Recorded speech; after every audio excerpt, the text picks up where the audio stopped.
This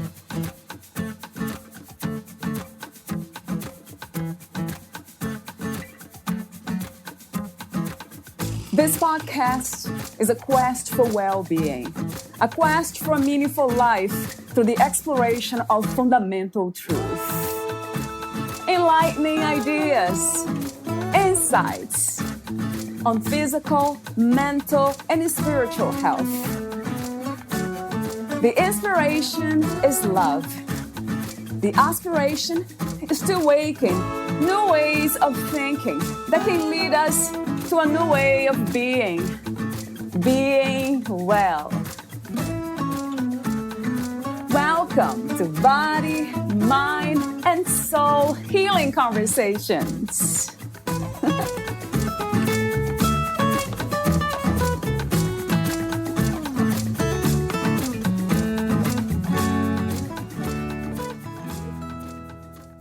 The best gift we can give our planet is working to live in a vibration of peace and love. If all humans were emitting mostly love and peaceful vibrations, we could restructure the world. If all of humanity took the time to focus on self-growth, spirituality, and mindset work, imagine the world we could create. Perhaps contrast is only necessary to create that world. Sandie Gascon sees our planet and all the beings on it as a single organism. Humans can either be pathogens, fighting each other and destroying the host along with each other, or we can be one with the planet, working to nurture it and grow. One cannot meet any of the world's issues with anger, resentment, and hate. That only brings more of it. First, we must finish the war going on in our own bodies and minds, end the violence that is there. Be in a state of allowance for what is happening within you and in the world, while believing in your ability to influence your surroundings. Raise your vibration to these higher levels of consciousness. Heal yourself, body, mind, and spirit, and help change the world. Valeria Teles interviews Sandie Gascon, the author of Heal Yourself, Body, Mind, Spirit. Sandie Gascon is a health coach who has helped guide hundreds of people from over 25 countries on their healing journey. After suffering severe side effects from medications during her 20-year battle with chronic migraines, she was diagnosed with lupus, and she committed herself to healing naturally. Through her experiences, she developed a whole body, mind, and spirit approach that addresses the person in a truly holistic manner. She takes the guesswork out of the equation by running functional lab work to see what the body needs. She healed herself of migraines, depression, lupus, interstitial cystitis, and cystic acne. Her purpose is to help educate others on the importance of shifting focus to rebuilding and rebalancing the body and removing internal and external stress so the body can heal itself. Sandie lives in Ontario, Canada with her husband Eric and son Caden. She has a passion for riding horses and spends much of her free time at the barn with her horses Bee and Vala. She loves playing with Caden, spending time with family and friends, and hiking with her dogs. Meet Sandie at motivatedtoheal.com. Here's the interview with Sandie Gascon.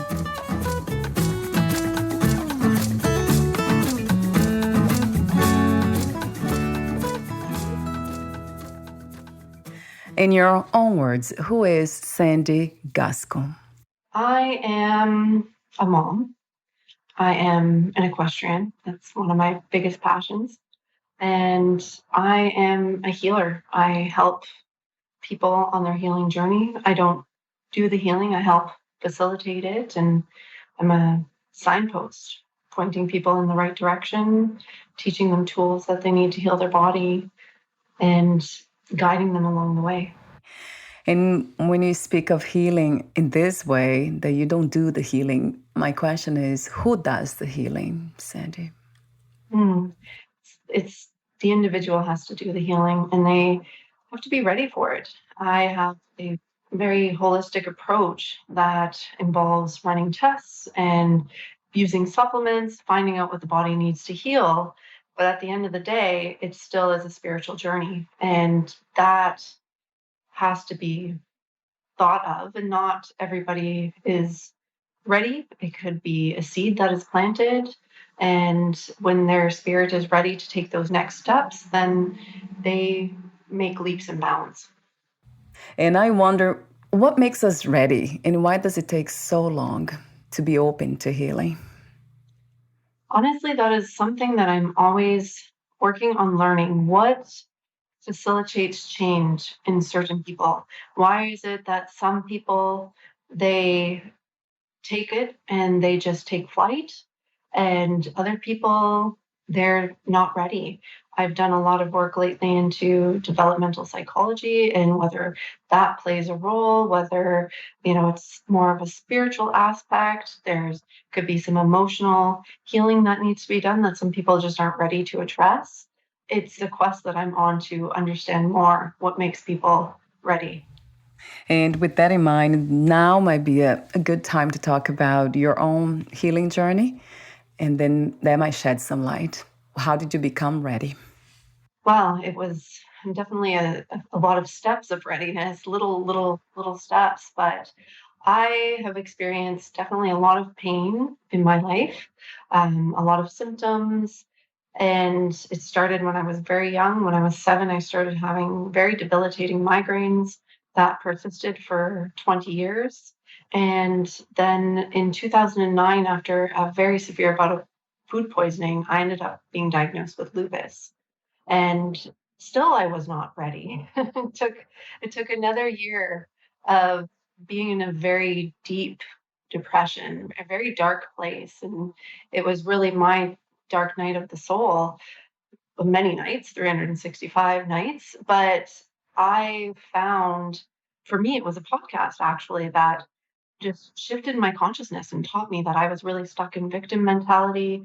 And listening to that podcast by Sean Stevenson, it shifted me out. And I realized that I had the power to heal. I just needed to take that power, and totally shifted, unlabeled myself, and moved on from the diagnosis. And still, there was a lot of not readiness for a lot of different things. But throughout my journey, things kept presenting health wise. And I see every symptom in my body as a lesson or something that's going to propel me further spiritually, because every single time that I've went through a health issue, it has really brought about a lot of personal and spiritual development. I love the way you speak about spirituality, how you connect spirituality to healing, which I do too, very much. So talk to me. I know your book. Let me mention now. This is like the second part, but now I wanted to bring this to the conversation. So you wrote the book "Heal Yourself: Body, Mind, Spirit." You divide your book into 3 sections: Part 1, body; Part 2, mind; and Part 3, spirit. Talk to me for a moment about what is this spirit to you, and how do we learn to access it? Spirit to me is our passion, our purpose, our connection to the divine and to God. And for me, I access it definitely through meditation. It's been a part of my life since I was 7. My mom introduced me to it when I first started having migraines, teaching me how to keep calm and really disassociate from my symptoms and observe them. So it has been part of my life for such a long time. And I find that one of the best times to access it is early in the morning.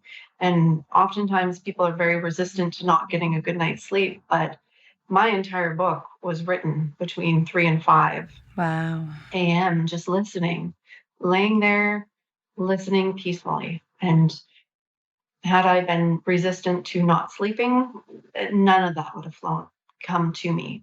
So it was definitely just listening and being present and observing and letting the thoughts just, it's not that the thoughts don't come, we let them wash away. And when we get into that state of listening, we can really feel that connection.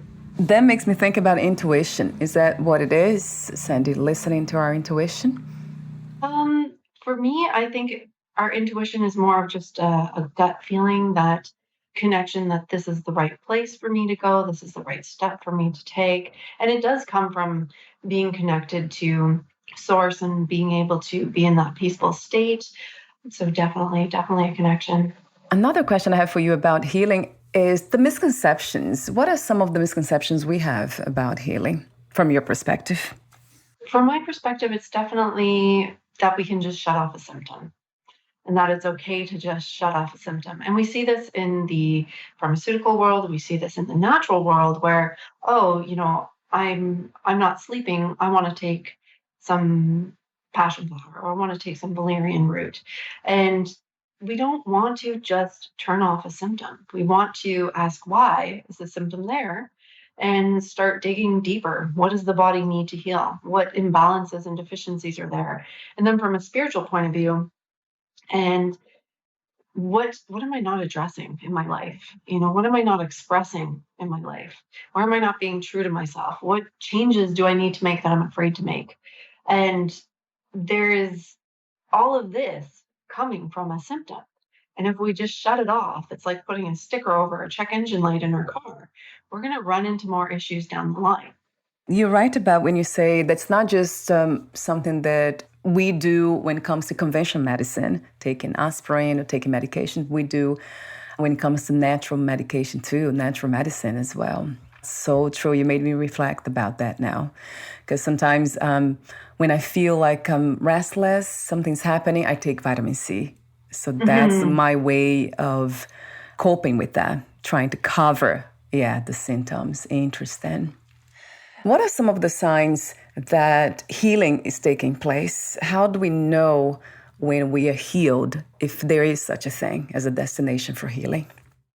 I don't necessarily think there is a destination from a spiritual perspective. I think the majority of people that come to me definitely want a destination of their symptoms being gone, right?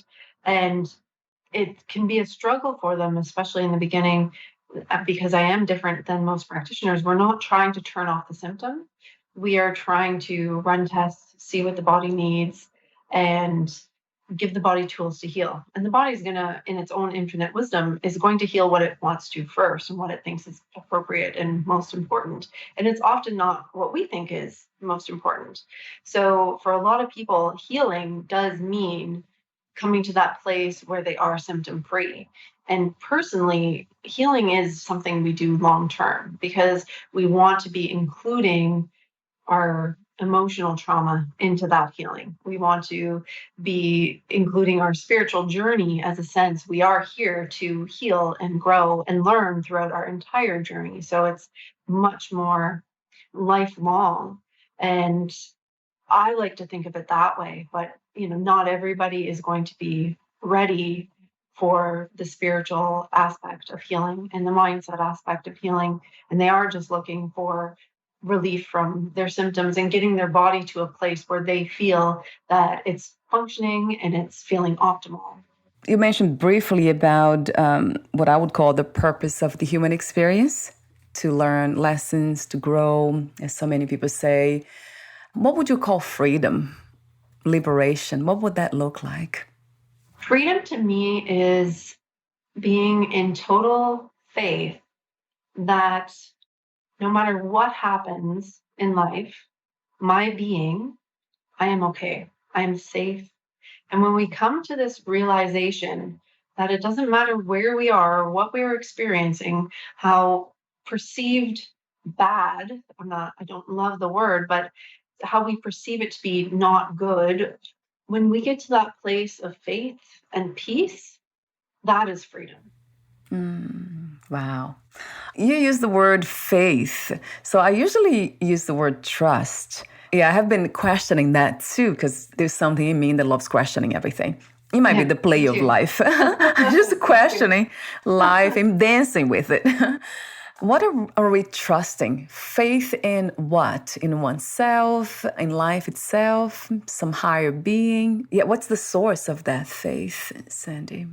So for me personally, I feel more connection to a oneness, a complete knowing and just a one energy that's totally infinite. That is my trust and my faith, like believing that that higher self, that connection to source, that is okay all the time. It doesn't matter what we're experiencing. And it's going to look different for each individual because I've recognized on this journey that the state of knowing of the ego versus what's resonating true with me and is totally different. And if I feel that my belief is the belief, then it's normally the ego talking. So that's going to be very individual, whether it's God or gods, it's going to look different for each person. So I have a question for you. Another open question is, do you think it's possible to navigate this reality without any belief systems?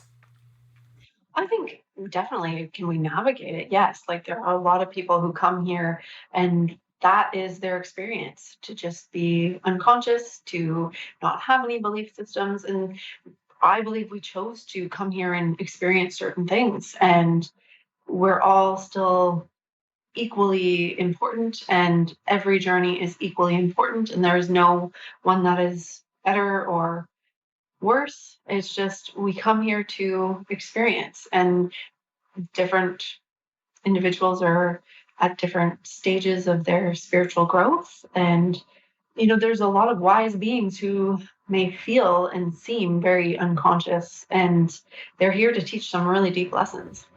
And when you speak of choosing to be here to experience what we experience, I wonder if we can change that.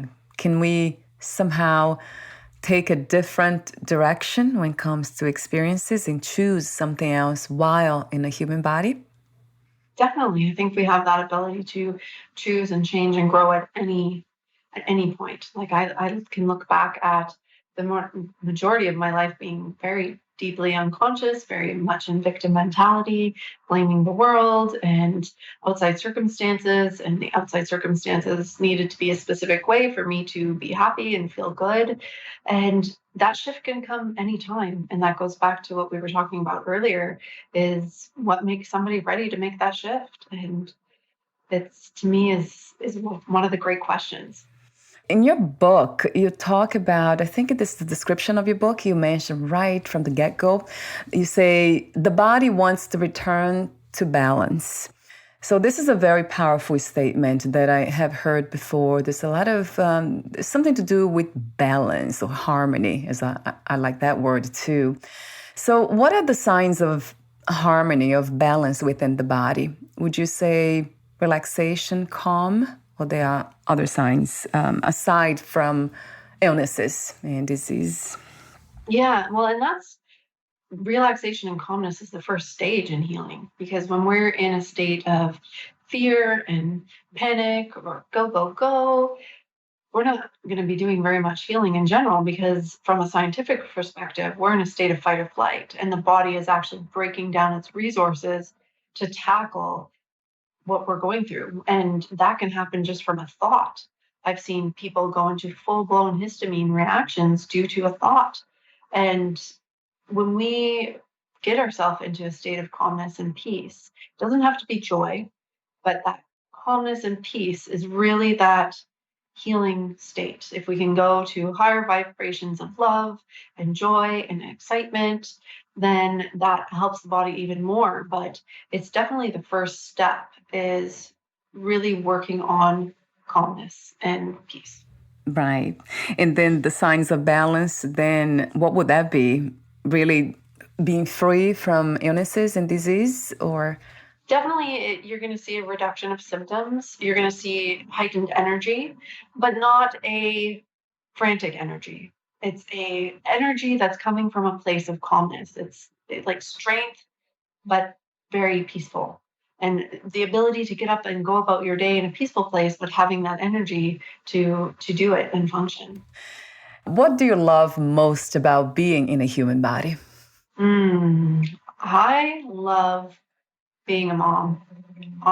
That to me, when I have my son, we co-sleep right now, and we have since he was born, and I'm just laying there and he's asleep and he's cuddling or nursing. That is the extreme peace. And I could lay there forever in that love. And it's so warm and beautiful, a connection. That to me is my absolute favorite thing about being in a human body. I love to be on my horses riding. I have a horse whose name is Vala, I go out in the forest by myself and totally bareback in a bitless bridle, and we just gallop.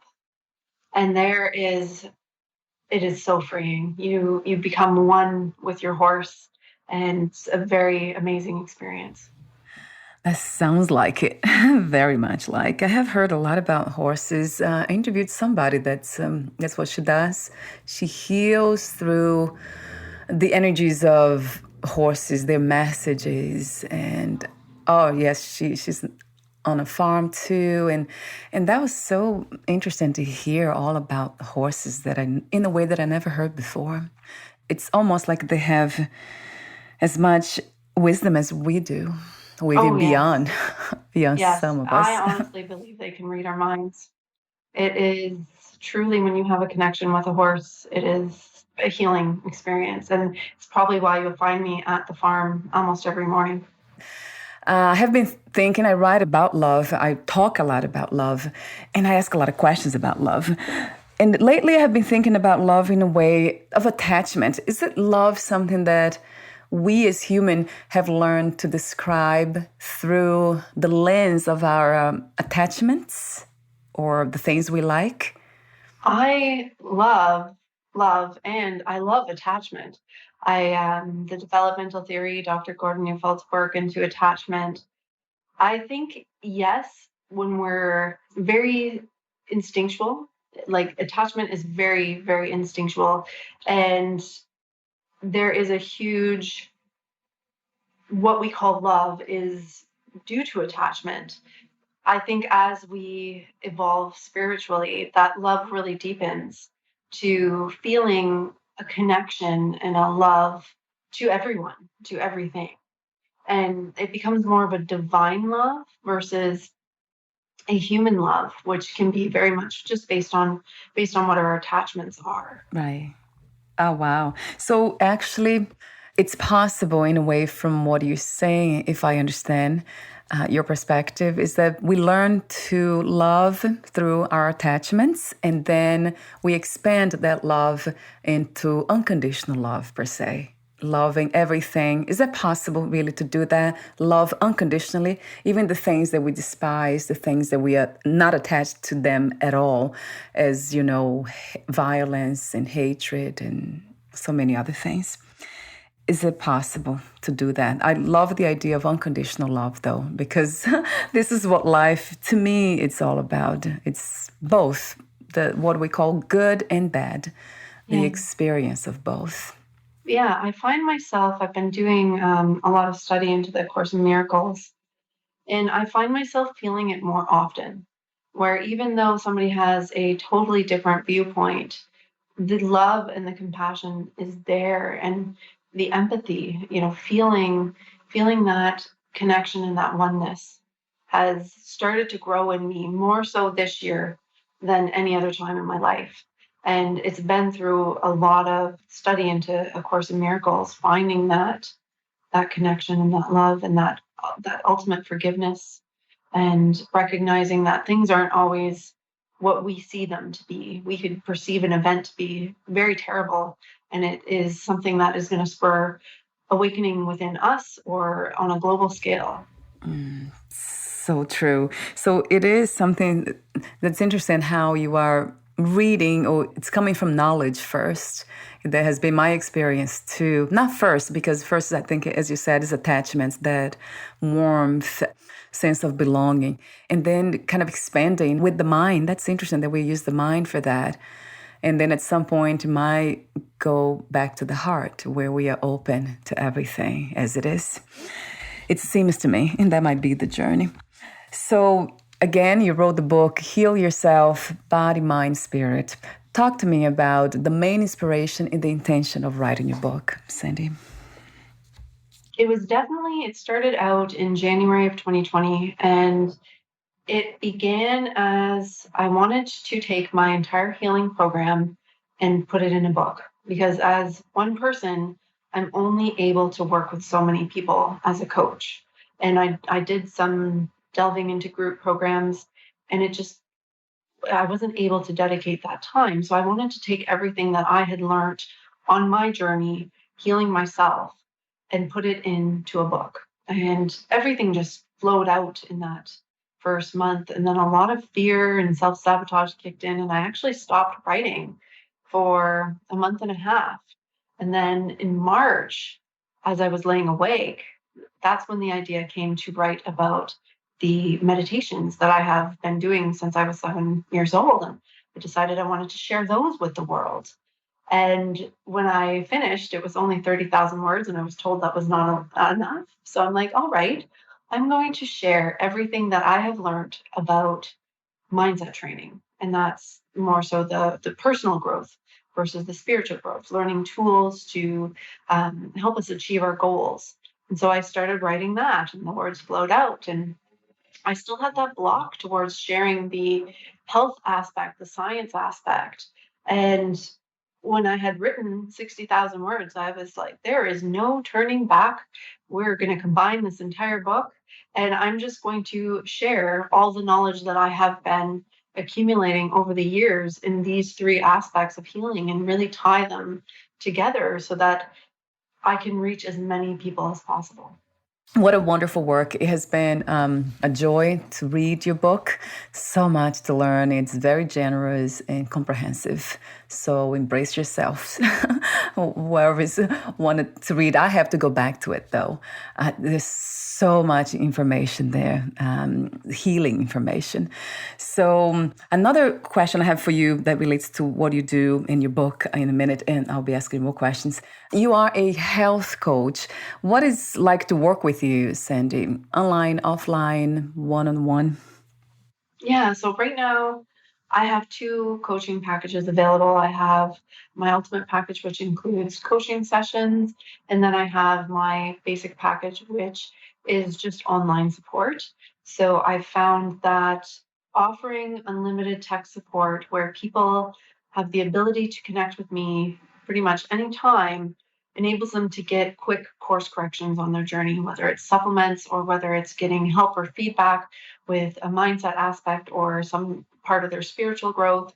That to me has been really pivotal. And my coaching program is about a year long for the average person, and it is working through the areas in my book. I start with a look at what people are eating and moving people to a balanced whole food diet, because I find in the holistic world, a lot of people have gone very extreme with their diet and have become to an unhealthy extreme. And then we have the more standard American diet, and where it's a lot of processed food. So it's finding balance and what's right for the body. And then I run tests. I look at organic acids and genetics and blood work and a Dutch test, which showing me neurotransmitters, sex hormones, adrenals, thyroid deficiencies, detox pathways.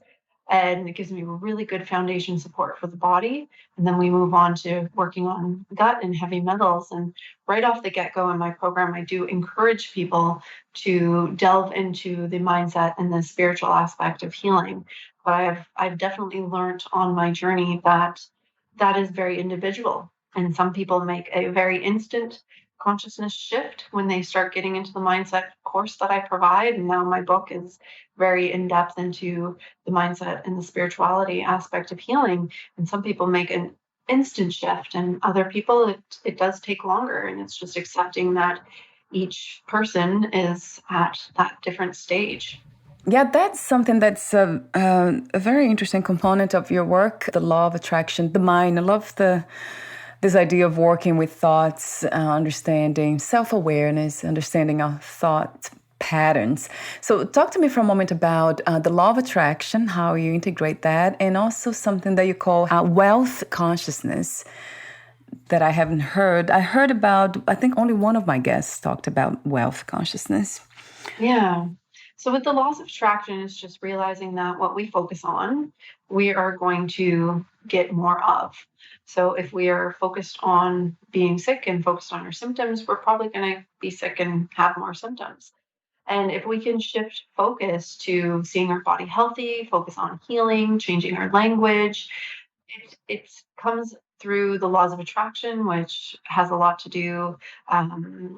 with our reticular activating system, allowing our beliefs, whatever we feel is true, to come in. It connects us with changing our vibration. It activates the laws of the universe that I personally do believe in because of the synchronicity that I have seen, and bringing about what we're focusing on. Thoughts become things. It activates our ability to take action when we're focusing on what we want versus what we don't want. What we don't want tends to really demotivate us, whereas when we're focused on what we want, we tend to take the action that's needed. And wealth consciousness is something I learned from my business coach. I had a lot of beliefs that money was evil, that rich people were bad and they kept poor people poor, and you had to work hard and retire, and money didn't grow on trees. So I had all these beliefs about money, and because I believed them, they held true. And it was actually my business coach, Daria, who really taught me that I could create some new beliefs and start attracting wealth to myself. And it's a lot of things that were conditioned from childhood that were not my true beliefs. They did not resonate with me. And it was really learning to create those conscious beliefs about wealth that really did resonate with my being. What is to meditate, really, Sandy? This is another area that a lot of people have misconceptions of what meditation is and how we are supposed to do it. So talk to me for a moment about that. Well, one thing we can go over is what meditation is not. So I remember times when I started out on my meditation journey where I would think that it was clearing my mind and it was just no thought and it felt peaceful. But whenever I would get interrupted, there would be a lot of anger there and, yelling about how you interrupted my Zen. And Yes, that's right. not what meditation is. True.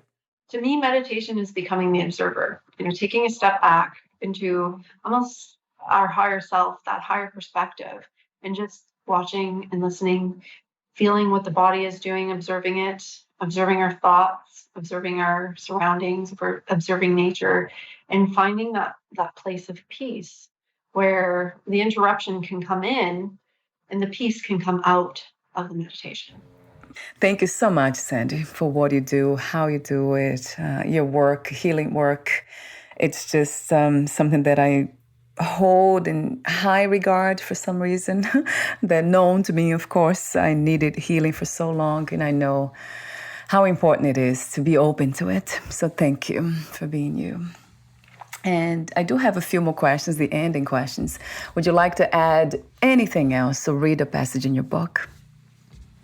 I could definitely read a passage in my book. I have a lot of them sitting right here. It has been mine. So in part 3, Spirit, Passion, and Purpose, we are all born with passion inside us. We are here to create, experience, learn, teach, expand, and grow. Our passions and purposes fuel our soul. Too often, limiting beliefs keep us from pursuing our passions and purposes. Limiting beliefs include statements like, I cannot make this a career, it will not make any money, I need to work hard to save for retirement, then I can enjoy life. It is my responsibility to pay for my kids to go to school. Their happiness is more important than my own. We get caught up in the rat race, doing what other people think is best for us and living with shoulds. When we get stuck in a dead-end job that causes stress and is not enjoyable, the soul is deprived of its fuel. That leads to depression and anxiety. Society tells us to push through. There is something wrong with you. There is a pill to help. In truth, it is an existential crisis. Our emotions are there to tell us when we are on or off course. High vibration emotions tell you that you are on course. Low vibration emotions tell you that you are off course. Turning off those emotions with a medication is like turning off your car's check engine light without figuring out why it came on in the first place. Your soul is your connection to source energy. This energy is limitless and you are tapped into it all the time if you open yourself up to it. If you ignore the messages from your higher self, you will feel increasingly worse. Wow, I just wanted to kind of make a comment about the feelings, how important they are, and how important it is to feel the feelings and not push them away or trying to escape them. which naturally we do, right, Sandy? Some of us. Yeah. As a society, we definitely are very content numbing ourselves through life, whether it's with our phones, whether it's alcohol, whether it's food, whether it's games. We're numbing ourselves, and we're here to experience all the emotions. We're here to feel the emotions. No emotion is bad. And I remember times in my life experiencing extreme grief and pain of loss of a loved one. And when I look back on those times, they were very important experiences, and I wouldn't change them for anything. How do you define success these days? What is to be successful to you? Success to me is probably going to be different than most people. Most people see success as money, a really good career. For me, success is finding and following your joy and your passion. And that's going to be so different. If for somebody it means riding and training horses all day and they're joyful and it brings them that fuel, it's fueling their soul, then that is success to me. For me, success is just feeling that love and joy, allowing my emotions, being close with my family, in helping people. Not that is definitely success, but I don't feel unsuccessful if I'm not there at all points in my day. And it feels to me like that it would be so much easier to feel what you described as success, that love, that joy, if we knew that this is fulfillment already. It's a miracle to be in a human body, to be here now, speaking, breathing. This is success. That's success. Oh, Right? I agree. There is no destination of success. Life is changing, and success is enjoying the journey. Yes. And two more questions. What is another word for healing? Another word for healing. That's a good one. I have honestly never thought of that question. Healing to me would be peace. That resonates. And the last question is, what are three things you wish everyone to experience before they lose the body, before they die? I think I would love for everybody to experience galloping bareback on a horse. But that's a little bit tougher to learn as you get older. Our bodies don't learn to fall off the horses as well as they do when they're little. True. But it is doable. I have my best friend learned to ride when she was in her late 20s, and she's able to do it. But that is definitely a majestic feeling. Especially, I love your profile picture, the beaches in the background, and I plan to do that very soon on a horse across the beach. Wow, that's amazing. What a beautiful vision. Another thing to experience is when you can go into nature and sit and observe your environment, observe your thoughts, and observe your body, and just allow it to flow, that state of meditation and oneness, that connection, and the awe, the immense awe of the vastness of everything. To really get present and feel that. I think a lot of people are stuck in the rat race and there's no time for slowing down. And then just love, whether it's between a pet, a child, a spouse, family member, oneself, just that feeling of love. Yes, a billion times to everything you said and how you said it. Thank you so much, Sandy, for your presence in this reality. What are you trying to do? It's the most beautiful thing I can think of, as I said, off record, this healing, spiritual healing journey, going through it, being open to go through it and helping others to do the same. So thank you so much. Thank you. And before we say goodbye, where can we find more information about you, your books, products, services, and future projects? Yeah, so www.motivatedtoheal.com is my website. And I have a YouTube channel, Motivated to Heal. I share a lot of training there. And my Facebook group is Motivated to Heal Naturally. I do a lot of live streams, a lot of live Q&As. I post a lot of training there. And all my coaching, my book is available on my website. Wonderful. I'll have the link on your podcast profile too. Thank you so much again, Sandie, and bye for now. Thank you.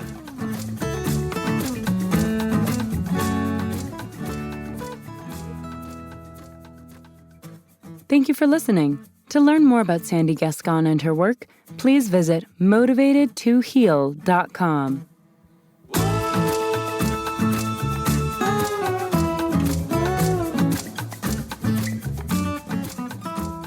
To learn more about this podcast, please visit fitforjoy.org/podcast. Thank you again for listening, and bye for now.